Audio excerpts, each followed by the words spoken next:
ಎಲ್ಲ ಕೇಳುಗರಿಗೂ ಆತ್ಮೀಯ ಸ್ವಾಗತ. ಕೇಳುಗರೆ, ಇವತ್ತು ನಾವು ವನ್ಯಜೀವಿ ಸಂರಕ್ಷಣೆ ಈ ವಿಷಯದಲ್ಲಿ ಹುಲಿ ಮತ್ತು ಆನೆ ಸಂರಕ್ಷಣೆ ಮತ್ತು ವಿವಿಧ ಪ್ರಾಣಿಗಳ ಸಂರಕ್ಷಣೆಯನ್ನು ನಮ್ಮ ಅರಣ್ಯ ಇಲಾಖೆ ಮತ್ತು ರಾಜ್ಯ ಸರ್ಕಾರದ ವತಿಯಿಂದ ಯಾವ ಥರ ನಿರ್ವಹಣೆ ಮಾಡಲಾಗ್ತದೆ ಈ ಬಗ್ಗೆ ಮಾಹಿತಿಯನ್ನು ಮಾಡಿಕೊಳ್ಳೋಣ.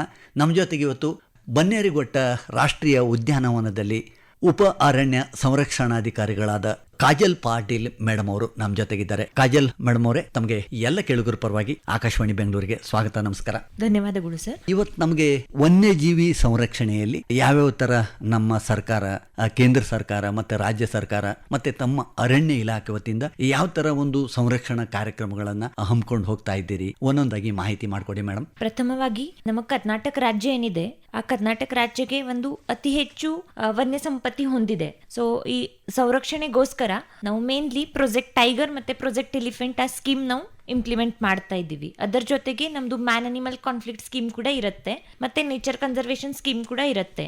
ಸೊ ಅದರಲ್ಲಿ ನಮ್ದು ಮೇನ್ ಉದ್ದೇಶ ಏನಿರುತ್ತೆ ಆ ಸ್ಕೀಮಲ್ಲಿ, ಸೊ ನಮ್ಮ ವನ್ಯಜೀವಿ ಏನ್ ನಮ್ಮ ಕಾಡಲ್ಲಿ ಇದ್ದಾರೆ, ಆ ವನ್ಯಜೀವಿಗೆ ನೀರ್ ಸಿಗ್ಬೇಕು. ಸೊ ಅದಕ್ಕೋಸ್ಕರ ನಾವು ಪ್ರತಿ ವರ್ಷ ಡಿಸಿಲ್ಟಿಂಗ್ ಆಫ್ ಟ್ಯಾಂಕ್ಸ್ ಮಾಡ್ತೀವಿ. ಅಂದ್ರೆ ನಮ್ಮ ಕಾಡಲ್ಲಿ ಏನ್ ಕೆರೆ ಇದೆ ಅದರದ್ದು ಡಿಸಿಲ್ಟಿಂಗ್ ಮಾಡ್ತೀವಿ. ಅದೇ ಕಾರಣಕ್ಕೆ ಅಲ್ಲಿ ನೀರ್ ಸಿಗತ್ತೆ. ಅದರ ಜೊತೆಗೆ soil and moisture conservation structures, ಅಂದ್ರೆ ಅದರಲ್ಲಿ ಮಣ್ಣು ಸಂರಕ್ಷಣೆದು ಕೆಲಸ ಕೂಡ ಮಾಡ್ತೀವಿ. ಅದರ ಜೊತೆಗೆ ನಾವು ಅದರ ಜೊತೆಗೆ ಇತ್ತೀಚೆಗೆ ನಾವು ನಮ್ದು ನೆಟಿವ್ ಸ್ಪೀಸೀಸ್ ಏನಿದೆ ಅದಕ್ಕೆ ಕೂಡ ಬೆಳೆಸ್ತಾ ಇದೀವಿ. ಅಂದ್ರೆ ಎಲ್ಲಾ ಕಡೆ ನಾವು ನೋಡ್ತಾ ಇದ್ದೀವಿ, ಬಂದಿಪುರ್ ಇರ್ಬೋದು, ನಾಗರಹೊಳೆ ಇರ್ಬೋದು, ಇವಾಗ ಅಲ್ಲಿ ಲ್ಯಾಂಟಾನಾ ಅಂದ್ರೆ ಆ ಇನ್ವೇಸಿವ್ ಸ್ಪೀಸೀಸ್ ಜಾಸ್ತಿ ಆಗಿದೆ. ಸ್ಥಳೀಯ ಸ್ಪೀಸೀಸ್ ಏನಿದೆ ಅದಕ್ಕೆ ಕೂಡ ನಾವು ನೆಟ್ಲಿಕ್ಕೆ ಇವಾಗ ಪ್ರಯತ್ನ ಮಾಡ್ತಾ ಇದೀವಿ. ಸೊ ಇವಾಗ ನಾವು ಲ್ಯಾಂಟಾನಾ, ಸೆನ್ನಾ ಅದರದ್ದು ಕಟ್ಟಿಂಗ್ ಮಾಡ್ಕೊಂಡು ಅದಕ್ಕೆ ಬರ್ನ್ ಮಾಡ್ಕೊಂಡು ಅದರ ಬದಲಾಗಿ ನಾವು ನೇಟಿವ್ ಗ್ರಾಸ್ ಸ್ಪೀಸೀಸ್ ಏನಿದೆ, ಸ್ಥಳೀಯ ಸ್ಪೀಸೀಸ್ ಏನಿದೆ ಆ ನಾವು ಕಾಡಲ್ಲಿ ಇವಾಗ ಬೆಳೆಸ್ತಾ ಇದ್ದೀವಿ. ಸೊ ಈ ನಾವು ಹೆಂಗೆ ಆವಾಸ ಸ್ಥಾನ ಏನಿದೆ ಅನುಕೂಲ ಮಾಡಬೇಕು ಅದಕ್ಕೆ ನಾವು ಪ್ರಯತ್ನ ಮಾಡ್ತಾ ಇದ್ದೀವಿ.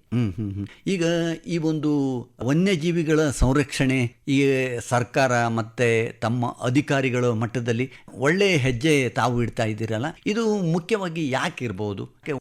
ಈ ಒಂದು ಪ್ರಶ್ನೆ ಬರುತ್ತೆ. ಅಂದ್ರೆ ವೈಲ್ಡ್ ಅನಿಮಲ್ಸ್ ಅಂತ ಹೇಳಿದ್ಮೇಲೆ ಜನರದು ಒಂದು ಏನ್ ಭಾವನೆ ಬರುತ್ತೆ ಅಂದ್ರೆ ನಮ್ಗೆ ಏನ್ ಸಂಬಂಧ ಇದೆ, ನಮ್ಗೆ ಡೇಂಜರೇ ಇದೆ, ಅಂದ್ರೆ ಡೇಂಜರೇ ಇದೆ, ಮತ್ತೆ ಈ ಅಂದ್ರೆ ಇದರದ್ದು ಏನ್ ಜವಾಬ್ದಾರಿ ಇದೆ, ಈ ಎಲ್ಲಾ ಅರಣ್ಯ ಇಲಾಖೆದ ಜವಾಬ್ದಾರಿ ಇದೆ, ಆ ತರದ್ದು ಒಂದು ಭಾವನೆ ಇದೆ. ಬಟ್ ಅಂದ್ರೆ ನಾವು ಯಾಕೆ ಕಾಪಾಡಬೇಕು ಅಂದ್ರೆ ನಮ್ದು ಒಂದು ಕಾಡ್ ಅಂದ್ರೆ ಏನಿದೆ ಅದರದ್ದು ಮೇನ್ ಸೋರ್ಸ್ ಇದೆ, ನಮ್ದು ಆಕ್ಸಿಜನ್ ನಾವು ಏನ್ ಹೇಳ್ತೀವಿ ಅದರದ್ದು ಮೇನ್ ಸೋರ್ಸ್ ಇದೆ. ಸೊ ಇವಾಗ ನಾವು ಆಕ್ಸಿಜನ್ ಸಿಗತ್ತೆ. ನಾವು ಕೊರೋನಾ ಪೀರಿಯಡ್ ಅಲ್ಲಿ ನೋಡಿದೀವಿ ಅಂದ್ರೆ ಎಷ್ಟು ಜನದ್ದು ಸಾವು ಆಗಿದೆ, ಯಾಕೆ ಅಂದ್ರೆ ಆಕ್ಸಿಜನ್ ಶಾರ್ಟೇಜ್ ಇತ್ತು. ಅದೇ ಕಾರಣ ಸೊ ಆ ಒಂದು ಕಾಡ್ ಯಾಕೆ ಕಾಪಾಡ್ಲೇಬೇಕು ಅಂದ್ರೆ ಒಂದು ಆಕ್ಸಿಜನ್ ಇರುತ್ತೆ, ಪ್ಲಸ್ ಅದರ ಜೊತೆಗೆ ಅದರಲ್ಲಿ ಏನ್ ಪ್ರಾಣಿ ಯಾರಿದ್ದಾರೆ, ಸೊ ಅದರದ್ದು ಒಂದು ನಮ್ದು ಫುಡ್ ಸೈಕಲ್ ಇರುತ್ತೆ. ಸೊ ಇವಾಗ ಹುಲಿ ಇಲ್ಲ ಅಥವಾ ಚಿರತೆ ಇಲ್ಲ, ಸೊ ನಮ್ದು ಜಿಂಕೆ ಏನಿದೆ ಅದರದ್ದು ಸಂಖ್ಯೆ ಜಾಸ್ತಿ ಆಗೈತೆ.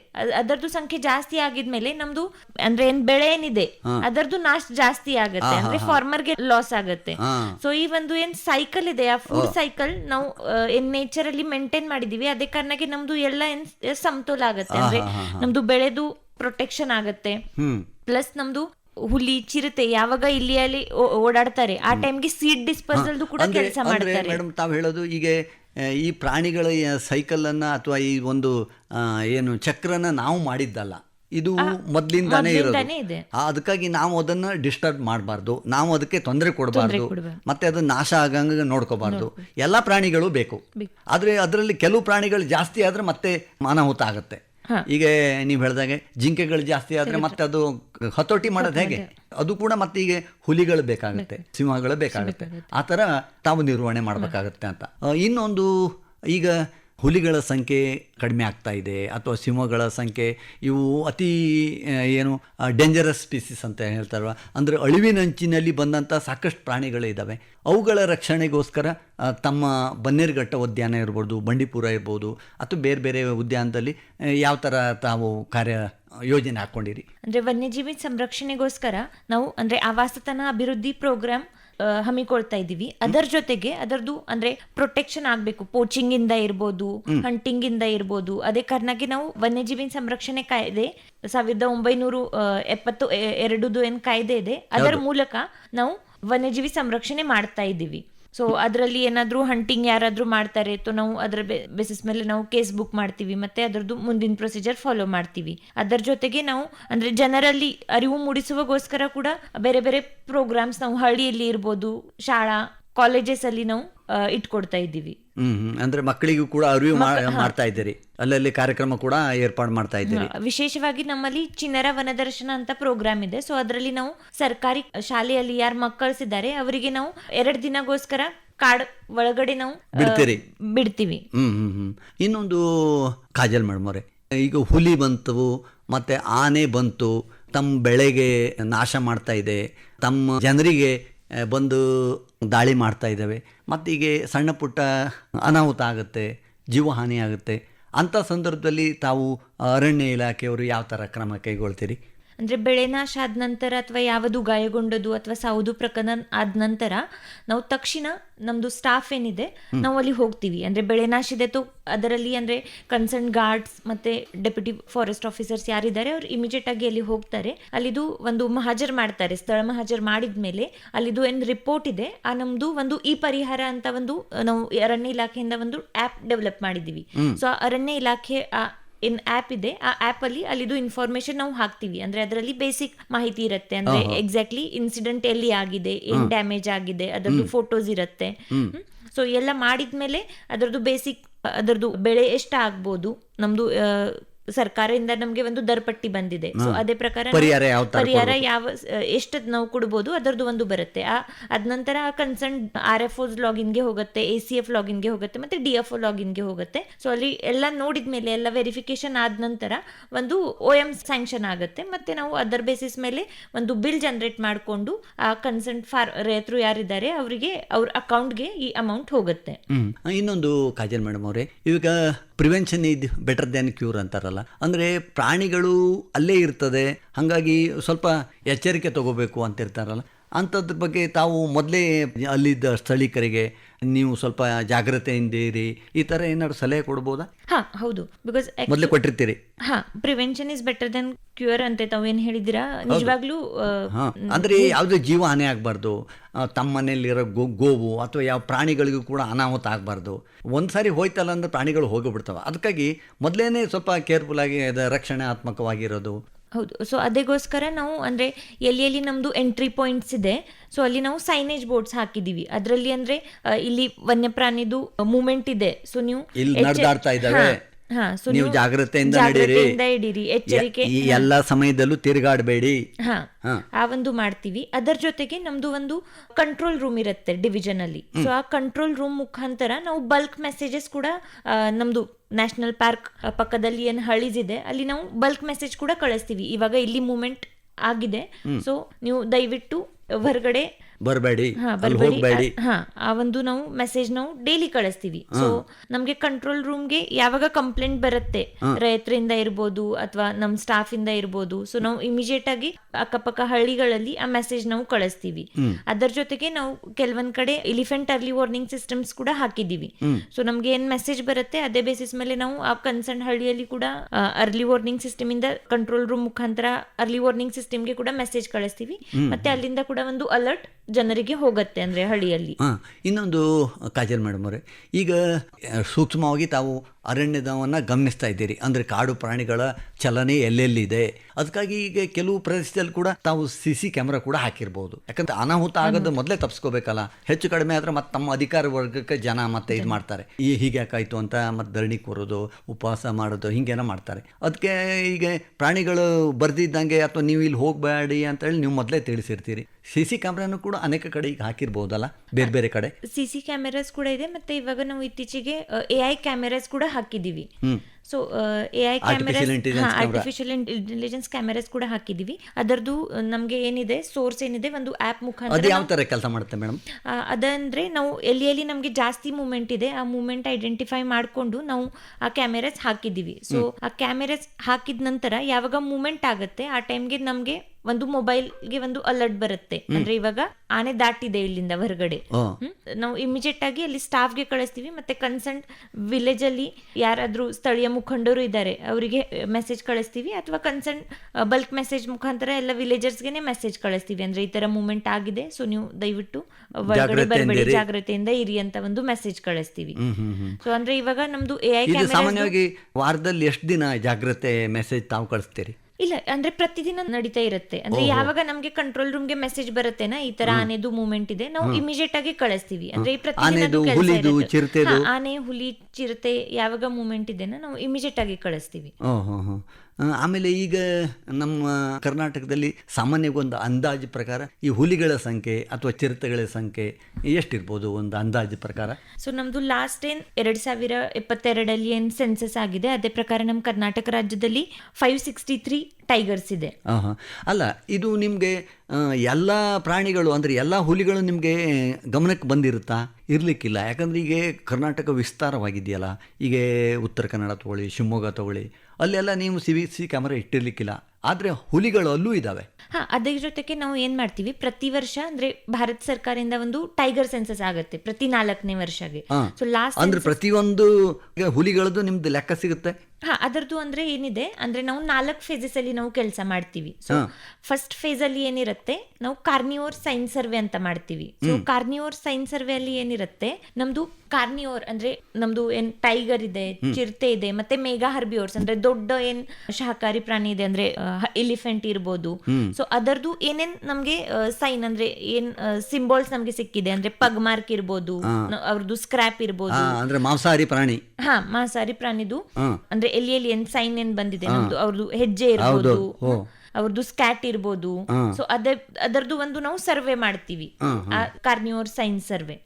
ಸೊ ಅದರಲ್ಲಿನೇ ಈ ಒಂದು ಕಾರ್ನಿವೋರ್ ಸೈನ್ ಸರ್ವೆ ಒಂದು ಆಯ್ತು. ಅದರ ಜೊತೆಗೆ ಒಂದು ಟ್ರಾನ್ಸಾಕ್ಟ್ ಲೈನ್ ಸರ್ವೆ ಅಂತ ಒಂದು ಇರುತ್ತೆ. ಸೊ ಆ ಟ್ರಾನ್ಸಾಕ್ಟ್ ಲೈನ್ ಸರ್ವೆ ಅಲ್ಲಿ ನಮ್ಗೆ ಹರ್ಬಿವೋರ್ಸ್ ಎಷ್ಟಿದೆ ಅಂದ್ರೆ ಶಾಕಾಹಾರಿ ಪ್ರಾಣಿ ಎಷ್ಟಿದೆ, ಎಷ್ಟು ನಮ್ಗೆ ಕಣ್ ಬಂದಿದೆ, ಡೈರೆಕ್ಟ್ ಸೈಟಿಂಗ್ ಎಷ್ಟಾಗಿದೆ, ಅದರದ್ದು ಒಂದು ನಾವು ಒಂದೇ ಸರ್ವೆ ಮಾಡ್ತೀವಿ. ಆ ಎಲ್ಲ ಫಾರ್ಮ್ ತುಂಬಿಸಿ ನಾವು ಒಂದು ಟೈಗರ್ ಸೆಲ್ ಅಂತ ಒಂದು ಇರುತ್ತೆ ಪ್ರತಿ ಸ್ಟೇಟ್ ಅಲ್ಲಿ. ಸೊ ನಾವು ಇಲ್ಲಿ ನಮ್ದು ಬ್ಯಾಂಗ್ಳೂರಲ್ಲಿ ಇದೆ, ಆ ಟೈಗರ್ ಸೆಲ್ ಗೆ ಕಳಿಸ್ತೀವಿ. ಸೊ ಅಲ್ಲಿ ಒಂದು ಅನಾಲಿಸಿಸ್ ಅವ್ರು ಮಾಡ್ತಾರೆ, ಮತ್ತೆ ಫೈನಲಿ ಅವ್ರು ವೈಲ್ಡ್ ಲೈಫ್ ಇನ್ಸ್ಟಿಟ್ಯೂಟ್ ಆಫ್ ಇಂಡಿಯಾಗೆ ಕಳಿಸ್ತಾರೆ. ಆದ್ರೆ ಈಗ ತಾವು ತಮ್ಮ ಅಧಿಕಾರಿ ವರ್ಗದಲ್ಲಿ ಈಗ ಕೇವಲ ಹುಲಿಗಳ ಸಂಶೋಧನೆಗೆ ಸಂಬಂಧಪಟ್ಟಾಗೆ ಒಂದು ಗ್ರೂಪ್ ಇರ್ತದ? ಅಂದ್ರೆ ಒಂದು ಟೈಗರ್ ಸೆನ್ಸಸ್ಗೋಸ್ಕರ ನಾವು ಒಂದು ಮಾಡ್ತೀವಿ ಅಂದ್ರೆ ಇವಾಗ. ಸೊ ಇಲ್ಲೇ ಹೋದ್ರೆ ಎಲ್ಲದು ಅಂದ್ರೆ ಗೊತ್ತಾಗೋದಿಲ್ಲ. ನೀವು ಕೇವಲ ಇಷ್ಟು ಪ್ರದೇಶದಲ್ಲಿ ಮಾತ್ರ ಈ ಅಧಿಕಾರಿಗಳು ಹೋಗಿದ್ರೆ ಅವ್ರಿಗೆ ಗೊತ್ತಾಗುತ್ತೆ. ಎಲ್ಲದು ಪ್ರಾಣಿಗಳು ಇರ್ತಾವಲ್ಲ. ಸೊ ಅದಕ್ಕೋಸ್ಕರ ಈ ಟೈಗರ್ದು ಫಸ್ಟ್ ಆದ ನಂತರ ಮತ್ತೆ ನಾವು ಕ್ಯಾಮೆರಾ ಟ್ರಾಪ್ಸ್ ಕೂಡ ಹಾಕ್ತಿವಿ. ಸೊ ಅದರದ್ದು ಫೇಸ್ 3 ಅಲ್ಲಿ ಮಾಡ್ತೀವಿ ನಾವು. ಅಂದ್ರೆ ಫೇಸ್ 3 ಅಲ್ಲಿ ಎಲ್ಲಿ ನಮ್ಗೆ ಜಾಸ್ತಿ ಮೂವ್ಮೆಂಟ್ ಚಾನ್ಸಸ್ ಇದೆ ಅಲ್ಲಿ ನಾವು ಕ್ಯಾಮೆರಾ ಟ್ರೈಪ್ಸ್ ಹಾಕಿ ಎಲ್ಲ ಪ್ರಾಣೀಸ್ ಅಂದ್ರೆ ಟೈಗರ್ಸ್ದು ಅಥವಾ ಏನ್ ಕಾರ್ನಿವೋರ್ಸ್ ಇದೆ ಅದರದ್ದು ಮತ್ತೆ ಹರ್ಬಿವೋರ್ಸ್ದು ಎಲ್ಲ ಮೂವ್ಮೆಂಟ್ ಅಬ್ಸರ್ವ್ ಮಾಡ್ತೀವಿ. ಸೊ ಎಲ್ಲ ಡಾಟಾ ತುಂಬಿಸಿ ನಾವು ಎಲ್ಲ ಕಳಿಸ್ತೀವಿ. ಸೊ ಅಲ್ಲಿ finally wild life institute of India ಏನಿದೆ ಮತ್ತೆ ಗವರ್ಮೆಂಟ್ ಆಫ್ ಇಂಡಿಯಾದು ಇದೆ, ಅಲ್ಲಿ ಅವ್ರು ಅನಾಲಿಸಿಸ್ ಮಾಡಿ ನಂಬರ್ ಫೈನಲೈಸ್ ಮಾಡ್ತಾರೆ. ಈಗ ಸದ್ಯ ಕರ್ನಾಟಕ ನಮ್ಮ ದೇಶದಲ್ಲಿ ಹುಲಿಯ ಸಂಖ್ಯೆಯಲ್ಲಿ ಎಷ್ಟನೇ ಪ್ರಮಾಣದಲ್ಲಿದೆ? 2ನೇ ಸ್ಥಾನದಲ್ಲಿ. ಮಧ್ಯಪ್ರದೇಶ ಏನಿದೆ ಪ್ರಥಮ ಸ್ಥಾನದಲ್ಲಿ ಇದೆ. ಆಯ್ತು, ಈಗ ಆನೆಗಳ ಬಗ್ಗೆ ಹೇಳಿ. ಆನೆಗಳಿಗೆ ಸಂರಕ್ಷಣಾ ಕ್ರಮಗಳು ಮತ್ತೆ ಅವುಗಳ ಅನಾಹುತ ತಡೆಯೋದಕ್ಕಾಗಿ ಯಾವ ತರ ರಾಜ್ಯ ಸರ್ಕಾರ ಮತ್ತು ಕೇಂದ್ರ ಸರ್ಕಾರ ಯೋಜನೆ ಹಾಕೊಂಡಿದ್ದಾವೆ? ಸೊ ವಿಶೇಷವಾಗಿ ಆನೆಗೋಸ್ಕರ ಪ್ರಾಜೆಕ್ಟ್ ಎಲಿಫೆಂಟ್ ಅಂತ ಒಂದು ಸ್ಕೀಮ್ ಇದೆ. ಸೊ ಅದರಲ್ಲಿ ಅಂದ್ರೆ ನಾವು ಆನೆಗೋಸ್ಕರ ಅಂದ್ರೆ ನಾವು ಏನೇನ್ ಡಿಸಿಲ್ಟಿಂಗ್ ಇರ್ಬೋದು, ಅದರದ್ದು ಸಾಯಿಲ್ ಮಾಯಿಶ್ಚರ್ ಕನ್ಸರ್ವೇಷನ್ ಸ್ಟ್ರಕ್ಚರ್ಸ್ ಬೋದು, ಈ ಆನೆಗೋಸ್ಕರ ನಾವು ಮಾಡ್ತೀವಿ. ಬಟ್ ಆನೆದು ಅಂದ್ರೆ ಮುಖ್ಯ ಸಮಗ ಇತ್ತೀಚೆಗೆ ಏನ್ ಬರ್ತಾ ಇದೆ ಅಂದ್ರೆ ಆನೆ ಕಾಡ್ ಹೊರಗಡೆ ಬರ್ತಾ ಇದೆ. ಸೊ ಆ ತಡಿಲಿಕ್ಕೆ ನಾವು ಏನೇನ್ ಮಾಡ್ತಾ ಇದೀವಿ ಅಂದ್ರೆ ಒಂದು ಎಲಿಫೆಂಟ್ ಪ್ರೂಫ್ ಟ್ರೆಂಚ್ ಮಾಡ್ತಾ ಇದೀವಿ. ಕಾಡ್ದು ಏನ್ ಬೌಂಡ್ರಿ ಇದೆ ಅದರಲ್ಲಿ ಎಲಿಫೆಂಟ್ ಒಳಗೆ ಇರಬೇಕು ಅಂತ. ಅಲ್ಲಿ ನಿಮ್ಗೆ ಆನೆಗಳಿಗೆ ಅವುಗಳಿಗೆ ತಿನ್ಲಿಕ್ಕಾಗ್ಲಿ ಮತ್ತು ಅಲ್ಲಿ ನೀರಿನಲ್ಲಿ ಈಜಾಡ್ಲಿಕ್ಕಾಗ್ಲಿ ಏನು ವ್ಯವಸ್ಥೆ ಮಾಡ್ಕೊಡ್ತೀರಿ? ಅದರಲ್ಲಿ ನಾವು ಇವಾಗ ಅಂದ್ರೆ ನೀರಿಗೋಸ್ಕರ ಸ್ಪೆಸಿಫಿಕ್ ಆಗಿ ನಾವು ಸಾಯಿಲ್ ಮಾಯಿಶ್ಚರ್ ಕನ್ಸರ್ವೇಷನ್ ಹೊಂಡ, ಕೆರೆ ಇಂಥದ್ದು ಮಾಡ್ಕೊಡ್ತೀರಿ ಅಥವಾ ಒಂದು ಹೊಳೆನೇ ಕೊಡ್ತೀರಿ? ಆಮೇಲೆ ಅಂದ್ರೆ ತಿನ್ಲಿಕ್ಕೆ ನಾವು ಇವಾಗ ಅಂದ್ರೆ ನಮ್ದು ಗ್ರಾಸ್ ಲ್ಯಾಂಡ್ ಡೆವಲಪ್ಮೆಂಟ್ ಅಂತ ಏನ್ ಹೇಳ್ತೀವಿ, ಹುಲ್ಲು ಬೆಳೆಸೋಗಳಿಗೆ ತಿನ್ಕೋತಾ ಇರ್ತಾವಲ್ಲೇ ಇರ್ತಾವೆ. ಯಾವ್ಯಾವ ತರದ ಹುಲ್ಲು? ಈಗ ಅವು ಕಬ್ಬನ್ನು ಜಾಸ್ತಿ ಬಯಸ್ತಾವ ಕೆಲವೊಂದ್ಸಾರಿ. ಸೊ ಅದರಲ್ಲಿ ನಾವು ಸ್ಥಳೀಯ ಏನಿದೆನಾ ಅದೇ ಒಂದು ಹಾಕ್ತಿವಿ. ಅಂದ್ರೆ ಈಗ ನೀವು ಕೃತಕವಾಗಿ ಈಗ ಹೊರಗಡೆಯಿಂದ ತಗೊಂಡು ಹೋಗಿ ಕೂಡ ಅಲ್ಲಿ ಕೊಡ್ತೀರಿ? ಇಲ್ಲ, ನಾವು ವನ್ಯಜೀವಿ ಪ್ರದೇಶದಲ್ಲಿ ಮಾಡ್ಲಿಕ್ಕೆ ಬರಲ್ಲ. ಆನೆ ಹೊರಗಡೆ ಬರ್ತದೆ, ಬಟ್ ನಾವು ಹೊರಗಡೆಯಿಂದ ತಂದು ಅವರಿಗೆ ಹಾಕಲ್ಲ. ಬಿಕಾಸ್ ನಮ್ದು ವನ್ಯಜೀವಿದು ಏನ್ ಕಾಯ್ದೆ ಏನಿದೆನಾ ಅದೇ ಪ್ರಕಾರ ನಾವು ಯಾವುದು ವನ್ಯಜೀವಿ ಇರ್ಲಿ ಅವರಿಗೆ ನಾವು ಫೀಡಿಂಗ್ ಮಾಡ್ಲಿಕ್ಕೆ ಇಲ್ಲ. ಅವು ಅಲ್ಲೇ ತಿನ್ಕೋಬೇಕು, ಅಲ್ಲೇ ಇರಬೇಕು. ಅಂದ್ರೆ ಹೊರಗಡೆ ಯಾವಾಗ ಬರ್ತದೆ ನಾವು ಮೂವ್ಮೆಂಟ್ ರಿಸ್ಟ್ರಿಕ್ಟ್ ಮಾಡ್ತೀವಿ. ಅಂದ್ರೆ ಹುಲ್ಲು ಉತ್ಪಾದನೆ ಆಗ್ಲಿಕ್ಕೆ ತಾವು ಕ್ರಮ ಕೈಗೊಳ್ತೀರಿ ಆ ಪ್ರದೇಶದಲ್ಲಿ. ಅಂದ್ರೆ ಈಗ ಸಮಯಕ್ಕೆ ತಕ್ಕಾಗಿ ಹುಲ್ಲಿನ ಬೀಜಗಳನ್ನು ಹಾಕೋದು ಅಥವಾ ಏನು ಒಂದು ಏನಿದೆ ಬಾಂಬುದು ಅಂದ್ರೆ ಬಿದಿರಿನ ಮರಗಳನ್ನು ಬೆಳೆಸೋದು, ಬೆಳೆಸಬಹುದು, ಬೇರೆ ಬೇರೆ ಈ ತರ ಅದು ಏನ್ ತಿಂತದ ಆ ತರ ಸಸ್ಯಗಳನ್ನ ಬೆಳೆಸಕ್ಕೆ ತಾವು ಕ್ರಮ ಕೈಗೊಳ್ತೀರಿ. ಈಗ ಇದಲ್ಲದೆ ಕಾಜಲ್ ಮೇಡಮ್ ಅವರೇ, ಕರ್ನಾಟಕದಲ್ಲಿ ಸಾಮಾನ್ಯವಾಗಿ ಈ ಯಾವ್ಯಾವ ರೀತಿಯ ವೈವಿಧ್ಯತೆಯುಳ್ಳ ವನ್ಯಜೀವಿಗಳು ನಮ್ಗೆ ಕಂಡು ಬರ್ತವೆ? ಸೊ ನಮ್ಮಲ್ಲಿ ಅಂದ್ರೆ ನಾವು ಆನೆದು ಸಂಖ್ಯೆಯಲ್ಲಿ ಪ್ರಥಮ ಸ್ಥಾನ, ಹುಲಿ ಚಿರತೆ ಇದೆ. ಅದರ ಜೊತೆಗೆ ನಮ್ಮಲ್ಲಿ ಚಿರತೆ ಕೂಡ ಜಾಸ್ತಿ ಸಂಖ್ಯೆಯಲ್ಲಿ ಇದೆ. ಮತ್ತೆ ಅದರ ಜೊತೆಗೆ ಅಂದ್ರೆ ನಮ್ದು ಬ್ಲಾಕ್ ಪ್ಯಾಂಥರ್ ನಾವು ಏನ್ ಹೇಳ್ತೀವಿ, ವಿಶೇಷವಾಗಿ ದಾಂಡೇಲಿ ಮತ್ತೆ ನಾಗರಹೊಳೆ ಅಲ್ಲಿ ಇದೆ. ಅದರ ಜೊತೆಗೆ ಸ್ಮಾಲ್ ಮ್ಯಾಮಲ್ಸ್ ಏನಿದೆ ಅಂದ್ರೆ ಸಿವೆಟ್ ಕ್ಯಾಟ್ ಇರ್ಬೋದು, ಹೈನಾ ಇರ್ಬೋದು, ಹನಿ ಬ್ಯಾಜರ್ ಇರ್ಬೋದು, ಮಲಬಾರ್ ಸಿವೆಟ್ ಇದೆ, ಪ್ಲಸ್ ನಮ್ದು ಮಲಬಾರ್ ಜೈಂಟ್ ಸ್ಕ್ವಿರಲ್ ಇದೆ. ಸೊ ಈ ತರದ್ದು ನಮ್ದು ಸುಮಾರು. ಇದು ಮಂಗಗಳಲ್ಲೂ ಕೂಡ ವೈವಿಧ್ಯಮಯವುಳ್ಳ ಮಂಗಗಳು ಒಂದು 5-6 ಪ್ರಕಾರ ಇದಾವೆ ಅಂತ ಹೇಳ್ತಾರೆ. ನಮ್ದು ಆಗುಂಬೆ ಕಡೆ ಹೋಗಿದ್ರೆ ಅಥವಾ ಲಯನ್ ಟೈಲ್ಡ್ ಮಕಾಕ್ ಇದೆ, ಅಲ್ಲಿದು ವಿಶೇಷವಾಗಿ ಸ್ಪೀಸೀಸ್ ಇದೆ. ಸೊ ಬಾಕಿ ಎಲ್ಲ ಕಡೆ ನಾವು ನೋಡ್ತೀವಿ ರಿಸರ್ಚ್ದು ಇದೆ, ಬಟ್ ಅಲ್ಲಿದು ಏನಿದೆ ವಿಶೇಷವಾಗಿ ಸ್ಪೀಸೀಸ್ ಇದೆ. ಆಮೇಲೆ ನೀರಿನಲ್ಲೂ ಕೂಡ ಕೆಲವೊಂದು ವೈಲ್ಡ್ ಪ್ರಾಣಿಗಳು, ಆಟರ್ ಇದೆ, ಡಾಗ್ ಇದೆ, ವಾಟರ್ ಡಾಗ್ ಇದೆ. ವಾಟರ್ ಡಾಗ್ ಇದು ವಿಶೇಷವಾಗಿ ಕರಾವಳಿಯಲ್ಲಿರುವಂತ ಹೊಳೆಗಳಲ್ಲಿ ಕಂಡು ಬರ್ತದೆ. ಈಗ ನೇತ್ರಾವತಿ, ಅಘನಾಶಿನಿ, ಕಾಳಿ, ಶರಾವತಿ ಅಲ್ಲೆಲ್ಲ ಕಂಡು ಬರ್ತದೆ. ಅವುಗಳ ರಕ್ಷಣೆಗೂ ಕೂಡ ಅದಕ್ಕೆ ಒಂದು ಕಾಯ್ದೆ ಇದೆಯಲ್ಲ? ಅದಕ್ಕೂ ನಾವು ಎಲ್ಲ ವನ್ಯಜೀವಿ ಸಂರಕ್ಷಣೆ ಕಾಯ್ದೆಯಲ್ಲಿನೇ ನಾವು ಅದರದ್ದು ಸಂರಕ್ಷಣೆ ಮಾಡ್ತಾ ಇದ್ದೀವಿ. ಒಟ್ಟಾರೆ ಹೇಳ್ಬೇಕಂದ್ರೆ ಪ್ರಾಣಿಗಳ ಸಂರಕ್ಷಣೆ ಮಾಡಬೇಕು. ನಮ್ಮ ಕರ್ನಾಟಕಕ್ಕೆ ಒಂದು ವೈವಿಧ್ಯಮಯವಾಗಿ ಸಂಪನ್ಮೂಲ ಭರಿತವಾದ ಒಂದು ರಾಜ್ಯ ಆಗಬೇಕು. ಜನರಿಗಾಗ್ಲಿ ಪರಿಸರಕ್ಕಾಗ್ಲಿ ಯಾವುದೇ ರೀತಿ ಅಸಮತೋಲನ ಆಗಬಾರ್ದು. ಅದಕ್ಕಾಗಿ ತಾವು ಈ ಥರ ಒಂದು ಪ್ರಾಜೆಕ್ಟ್ ಎಲಿಫೆಂಟ್ ಅಥವಾ ಪ್ರಾಜೆಕ್ಟ್ ಟೈಗರ್ ಯೋಜನೆಯನ್ನು ಹಾಕೊಂಡಿರಿ. ಕೇಂದ್ರ ಸರ್ಕಾರ ಕೂಡ ಈ ಬಗ್ಗೆ ಬಹಳ ಶ್ರಮಿಸ್ತಾ ಇದೆ. ಪ್ರಧಾನಮಂತ್ರಿಗಳು ವಿದೇಶದಿಂದ ಚೇತಾನು ಕೂಡ ತಂದರು ಮಧ್ಯಪ್ರದೇಶದಲ್ಲಿ. ಅದು ಕೂಡ ಒಂದು ಚೇತಾ ಮರಿ ಕೂಡ ಹಾಕಿ ಹೊಸ ಒಂದು ಸಂದೇಶ ಕೂಡ ಕೊಟ್ಟಾಗಿದೆ. ವಿಶೇಷವಾಗಿ ಇಂಥ ಯೋಜನೆ ಬರೋದ್ರಿಂದ ಜನರಿಗೂ ಕೂಡ ಕುತೂಹಲ, ಹೌದಲ್ಲ? ಅಂದ್ರೆ ಟೂರಿಸಂ ಕೂಡ ಡೆವಲಪ್ ಆಗುತ್ತೆ. ಅಂದ್ರೆ ಇವಾಗ ನಾವು ನೋಡ್ತಾ ಇದೀವಿ, ಅಂದ್ರೆ ಎಲ್ಲಿ ನಮ್ದು ಟೂರಿಸಂ ಇದೆ ಅಲ್ಲಿ ಲೋಕಲ್ ಜನ ಯಾರಿದ್ದಾರೆ ಅವರಿಗೆ ಒಂದು ಎಂಪ್ಲಾಯ್ಮೆಂಟ್ ಸಿಗತ್ತೆ. ಸೊ ನಮ್ದು ಅವ್ರದ್ದು ಹೋಟೆಲ್ಸ್ ಮುಖಾಂತರ ಇರ್ಬೋದು, ಅಥವಾ ಅವ್ರದ್ದು ಅವ್ರ ಲೋಕಲ್ ಡ್ರೈವರ್ಸ್ ಯಾರಿದ್ದಾರೆ ಅಲ್ಲಿನೇ ಇರ್ತಾರೆ. ಸೊ ಒಂದು ಟೂರಿಸಂದು ಒಂದು ಸಿಗತ್ತೆ. ಇನ್ನೊಂದು, ಈಗ ವೈಲ್ಡ್ ಅನಿಮಲ್ಸ್ ಅಷ್ಟೇ ಅಲ್ಲ, ಈಗ ಪಕ್ಷಿಗಳ ಬಗ್ಗೆನೂ ಕೂಡ ತುಂಬಾ ಕುತೂಹಲ ಇದೆ. ಇಡೀ ಜಗತ್ತಿನ ಪಕ್ಷಿಗಳು ಒಂದೇ ಜಾಗಕ್ಕೆ ಬಂದ್ಬಿಡ್ತವೆ. ಕೆಲವೊಂದ್ಸಾರಿ ಕರ್ನಾಟಕಕ್ಕೂ ಬರ್ತವೆ. ಹಲವಾರು ಉದ್ಯಾನವನಗಳು ಇದಾವೆ, ಬರ್ಡ್ ಸ್ಯಾಂಕ್ಚುರಿ ಇದಾವೆ. ಅವುಗಳ ಬಗ್ಗೆನೂ ಸ್ವಲ್ಪ ಹೇಳಿ. ಸೊ ನಮ್ಮಲ್ಲಿ ಅಂದ್ರೆ ವಿಶೇಷವಾಗಿ ಅಂದ್ರೆ ರಂಗಂತಿಟ್ಟು ಬರ್ಡ್ ಸ್ಯಾಂಕ್ಚುರಿ ಏನಿದೆ ಮೈಸೂರಲ್ಲಿ ವಿಶೇಷವಾಗಿದೆ. ಬಿಕಾಸ್ ಅದರಲ್ಲಿ ಅಂದ್ರೆ ನಮ್ದು ರೆಗ್ಯುಲರ್ ಏನಿದೆ ವಾಟರ್ ಬರ್ಡ್ಸ್, ಸ್ನೇಕ್ ಬರ್ಡ್ಸ್ ಇರ್ಬೋದು, ಪೆಂಟೆಡ್ ಸ್ಟಾರ್ಕ್ ಇರ್ಬೋದು, ಇಗ್ರೆಟ್ ಇರ್ಬೋದು, ಕಾರ್ಮೊರೆಂಟ್ ಇರ್ಬೋದು. ಸೊ ಈ ಸುಮಾರು ಪಕ್ಷಿ ನಮಗೆ ಅಲ್ಲಿ ಸಿಗತ್ತೆ. ಸೊ ಅದರ ಜೊತೆಗೆ ಅಂದ್ರೆ ಮೈಗ್ರೇಟರಿ ಬರ್ಡ್ಸ್ ಏನಿದೆ ಆ ಕೂಡ ಅಲ್ಲಿ ಬರುತ್ತೆ. ಮತ್ತೆ ಆ ಬರ್ಡ್ಸ್ ಏನಿದೆ ಅದೇ ಕಾರಣಕ್ಕೆ ಆಕ್ಚುಲಿ ಮೇನ್ ಕೆಲಸ ಏನಾಗುತ್ತೆ, ನಮ್ದು ಸೀಡ್ ಡಿಸ್ಪರ್ಸಲ್ದು ಕೆಲಸ ಆಗುತ್ತೆ. ಸೊ ನಮ್ದು ಮರದು ಸೀಡ್ಸ್ ಇದೆ ಅವ್ರು ತಗೊಂಡು ಅವ್ರು ಬೇರೆ ಕಡೆ ಹಾಕ್ತಾರೆ. ಸೊ ಅದೇ ಕಾರಣಕ್ಕೆ ನಮ್ದು ಜರ್ಮಿನೇಷನ್ದು ಪರ್ಸೆಂಟೇಜ್ ಏನಿದೆ ಜಾಸ್ತಿ ಆಗುತ್ತೆ. ಸೊ ಆ ಒಂದು ನಮ್ದು ಪಕ್ಷಿಯಿಂದ ಒಂದು ಭಾರಿ ಅಡ್ವಾಂಟೇಜ್ ನಮಗೆ ಇದೆ. ನಮ್ಮ ರಾಜ್ಯದಲ್ಲೂ ಕೂಡ ನವಿಲುಗಳ ಸಂತತಿ ತುಂಬಾ ಇದೆ. ಈ ನವಿಲು ಕೂಡ ನಮ್ಮ ರಾಷ್ಟ್ರೀಯ ಪಕ್ಷಿ. ಏನು ತಾವು ಒಬ್ಬ ಅಧಿಕಾರಿಯಾಗಿ ಏನಂತೀರಿ? ಅಂದ್ರೆ ನವಿಲುಗೋಸ್ಕರ ಅಂದ್ರೆ ನಮ್ದು ಇನ್ ಜನರಲ್ ನಾವೇನು ಪ್ರೊಟೆಕ್ಷನ್ ಮಾಡ್ತಾ ಇದೀವಿನ ಅದೇ ರೀತಿ ನಾವು ವನ್ಯಜೀವಿ ಸಂರಕ್ಷಣೆ ಕಾಯ್ದೆಯಲ್ಲಿ ಮಾಡ್ತಾ ಇದೀವಿ. ಅದೇಗೋಸ್ಕರ ನಾವು ಸೆಪರೇಟ್ ಆಗಿ ಯಾವುದು ಸ್ಕೀಮ್ ಇಂಪ್ಲಿಮೆಂಟ್ ಮಾಡ್ತಾ ಇಲ್ಲ. ಅದರಿಂದ ಕೂಡ ಈಗ ಕೆಲವೊಂದು ಕೃಷಿಕರಿಗೆ ಅನಾಹುತ ಆಗ್ತಾ ಇದೆ. ಈಗ ನವಿಲುಗಳಿಂದ ಕೂಡ ಕೆಲವು ರೈತರ ಒಂದು ಬೆಳೆಗಳು ನಾಶ ಆಗ್ತಾ ಇದ್ದಾವೆ. ತುಂಬ ಧನ್ಯವಾದಗಳು ಮೇಡಮ್ ಅವರೇ.